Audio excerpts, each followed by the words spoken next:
या निराकार साकार दोनों के कॉम्बिनेशन का संग? निराकार दोनों का निराकार का संग नहीं है? निराकार का संग बुद्धि से नहीं कर सकते? कर सकते ना? है? निराकार का संग करना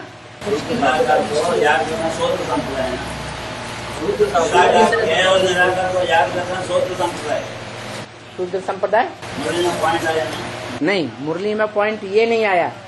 मुरली में पॉइंट ये आया कि अगर हम ऊपर में याद करते हैं, ऊपर परमधाम में आत्मलोक में शिव बाबा को याद करते हैं, तो वो है शूद्र संप्रदाय।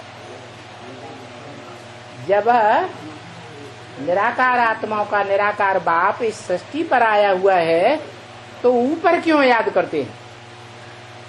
ऊपर याद करते हैं माने नीचे आया कि नहीं आया? आया। ऊपर याद करने वाले नहीं आया, ऊपर याद करने वाले ये नहीं जानते कि वो नीचे आया हुआ है, और नीचे कहाँ आया हुआ है, किस व्यक्त तन में आया हुआ है, ये भी नहीं जानते। इसलिए ऊपर याद करते।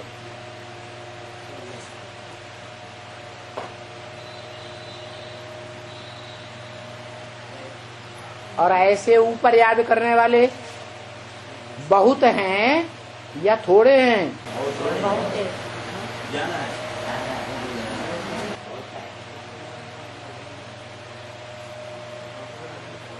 जो अपन को बीके कहते हैं, उनमें तो 100% है। जो अपन को माता पिता दोनों की संतान कहते हैं, कि हम प्रजापिता और ब्रह्मा दोनों के बच्चे हैं,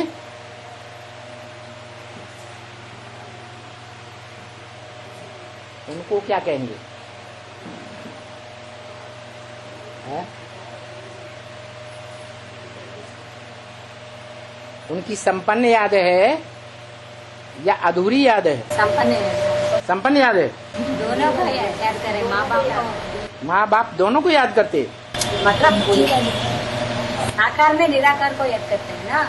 हाँ, तो माँ बाप दोनों कैसे हुए? एक ही है? एक ही प्रवृत्ति मार्ग हुआ ना। है? प्रवृत्ति मार्ग हुआ ना। माँ है प्रजापिता, बाप है ऊपर। याद किसको? याद एक को करना है, दो को? एक को करना है। दो को मिलकर याद करना। जो सदा काल है, सदा शिव है, उसको याद करना, या जो सदा नहीं है उसको याद करना? सदा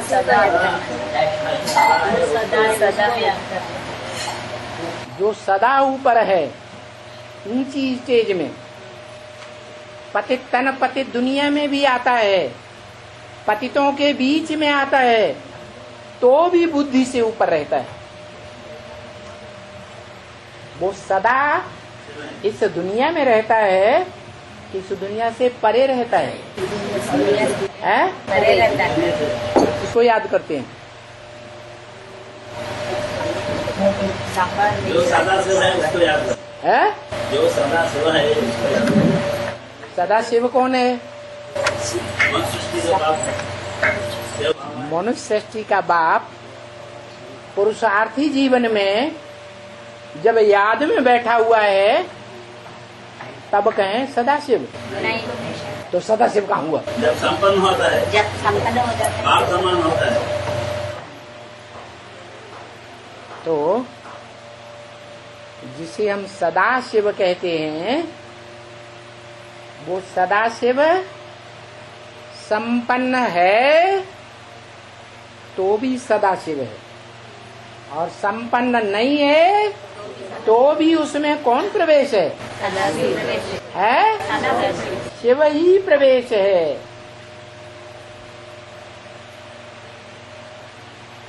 और उसी ने डायरेक्शन दिया है। कि तुम बच्चे सदैव ये समझो कि इसमें शिव बाबा है ही है। आज है, कल नहीं, अभी है, बाद में नहीं रहेगा, ऐसे नहीं समझना। क्या समझना है? सदा शिव बाबा है। तो सदा शिव साकार में निराकार है या नहीं है? है? साकार में निराकार है। भले वो साकार मनुष्यात्मा संपन्न बने या न बने, लेकिन अगर उसे पहचान लिया, जो बाप भी है, टीचर भी है और सदगुरु भी, एक ही शख्सियत है, एक ही पर्सनालिटी है। बाप, टीचर, सदगुरु अभी भी है, आगे भी रहेगा। जब तक संगम युग रहेगा तब तक रहेगा। तो उस एक पर्सनालिटी को याद करना। उससे बेहद के बाप से वर्षा मिलता है। वर्षा ले रहे हैं बेहद का बाप शिव बाबा, हद का बाप नहीं। वर्षा लेना बिल्कुल सहज है। वो हद के बाप का वर्षा वो अभी पूरा होता है। क्या अभी कोई पक्का करके बैठ जाए कि हमें तो करोड़पति अरबपति बाप मिल गया, हमें अब कोई बाप की दरकार नहीं, तो क्या कहा शिव बाप ने कि हद के बाप का वर्षा भी पूरा होता है। माने आगे आने वाला टाइम ऐसा है कि जो बड़े बड़े साहूकार हैं वो गरीब बन जाएंगे, और जो गरीब हैं वो साहूकार बन जाने वाले। इसलिए ये आशा रखना कि हमें हद के बाप से वर्षा लेना है, वो आशा निराशा में बदल जाएगी।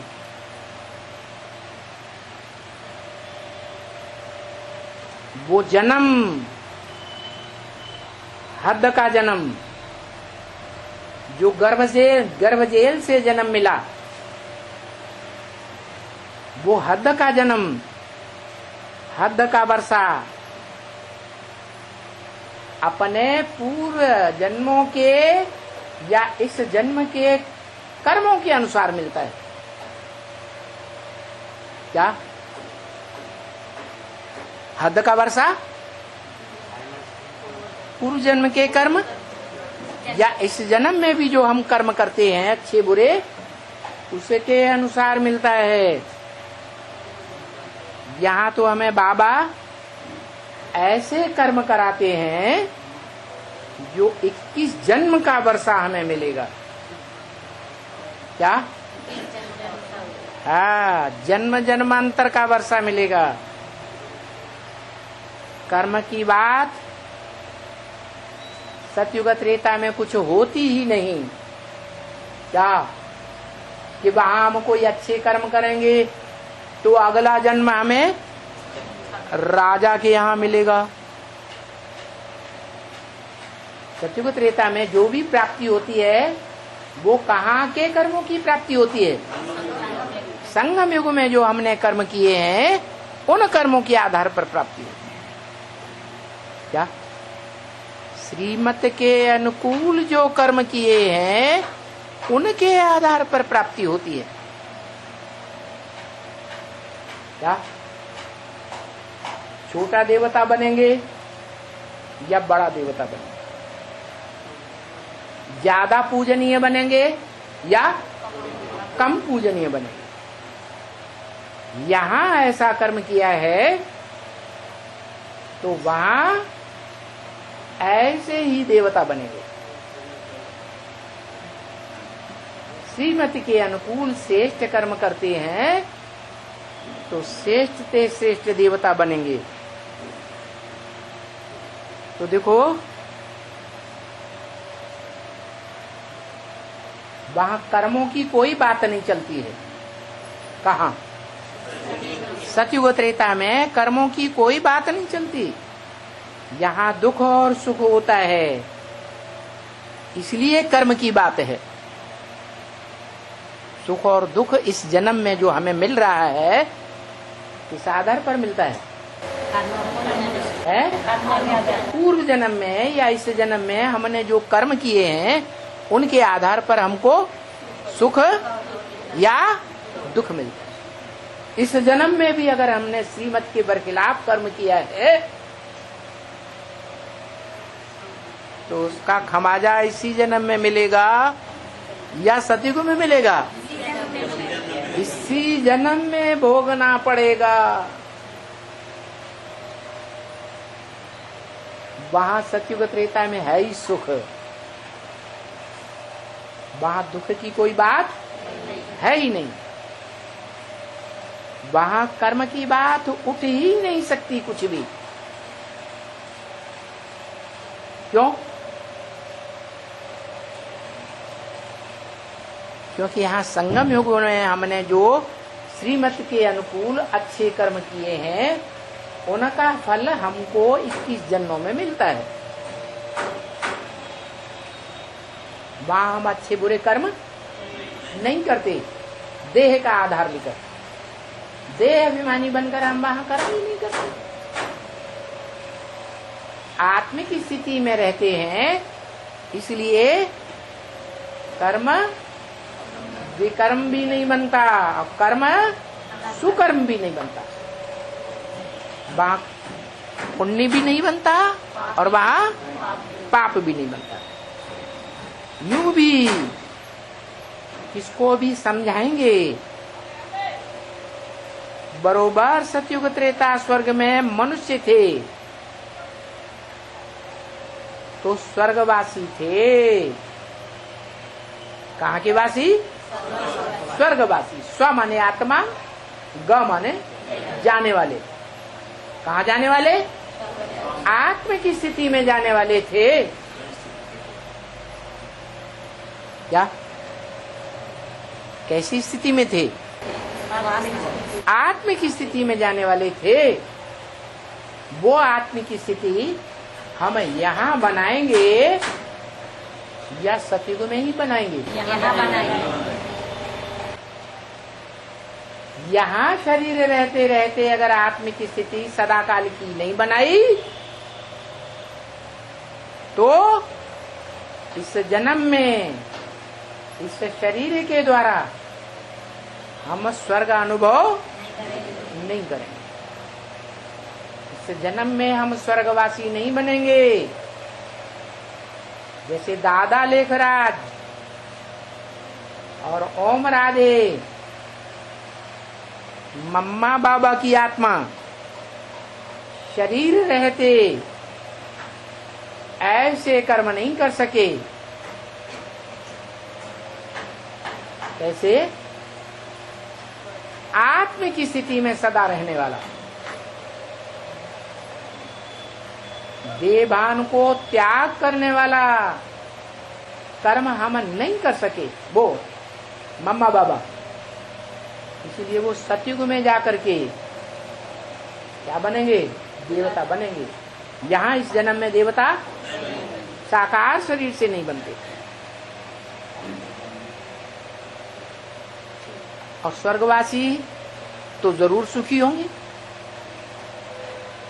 और जरूर उनको स्वर्ग में जो सुख का वर्षा मिला है वो बाप से ही मिला होगा। क्या?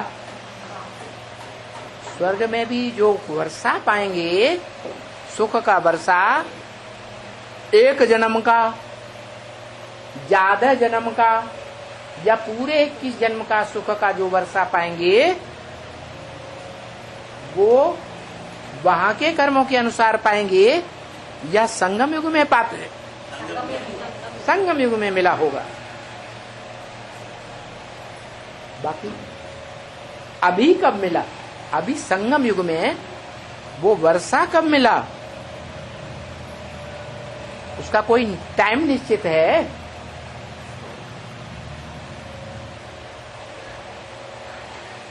वो तो जरूर संगम पर ही मिला होगा। कलह युग और सतयुग के बीच में मिला होगा। कब मिला होगा? संगम युग जिसे कहते हैं, कलयुग और सतयुग का संगम।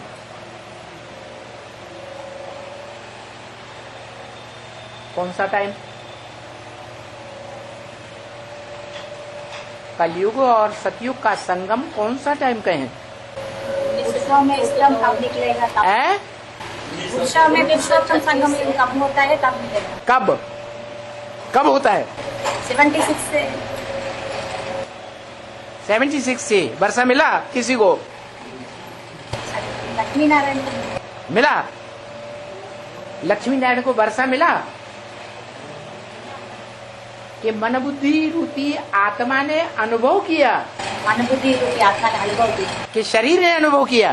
मन बुद्धि रूपी आत्मा। तो मन बुद्धि रूपी आत्मा में सूक्ष्म स्टेज में तीरी पर बहिष्ठ जैसे कृष्ण को दिखाते हैं कि कृष्ण हाथ में स्वर्ग का गोला और लात में नरक का गोला। नरक की दुनिया को बुद्धि से लात मारता है और स्वर्ग की दुनिया को बुद्धि में प्लानिंग बनाता है। तो वो सूक्ष्म बात है, स्थूल रूप में प्रैक्टिकल शरीर के द्वारा बात नहीं है। तो बताया सतयुग और कलयुग के बीच में वर्षा मिला होगा। वो कौन सा टाइम? 2018 सभी देवताओं को मिला होगा।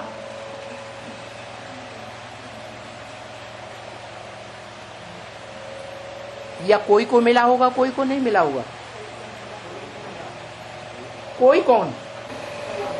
8 अष्टदेव है।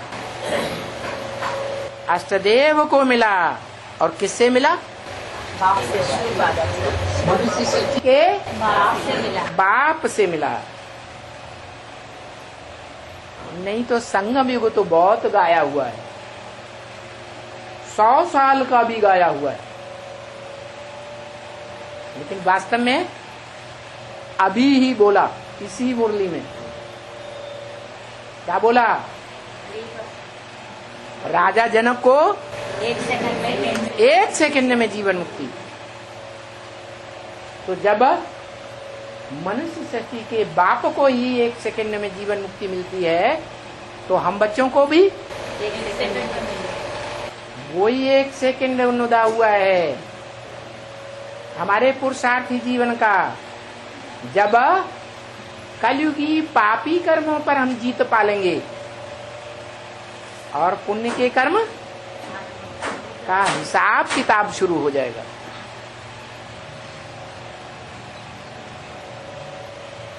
कौन से जन्म में? इसी जन्म में शुरू करना है। तो बाप कहते हैं मैं कल्प के संगम युगे आता हूं। मना चारों युगों की शूटिंग का, चारों युगों की रिहर्सल का टाइम जब पूरा होता है तब आता हूं। चारों युगों की रिहर्सल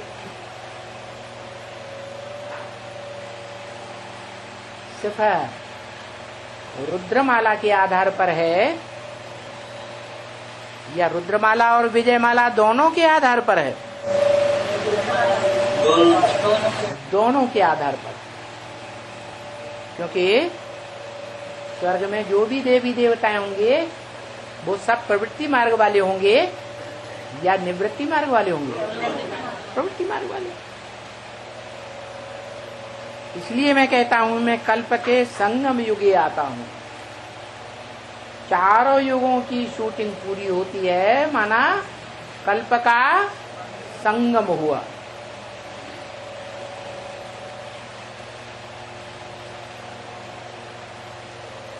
वो गाया हुआ है क्या? नहीं, वो कल्प का एक्यूरेट संगम 4 चित्रों में भी लिखा हुआ है। कोई चित्र है? हाँ, संबत 1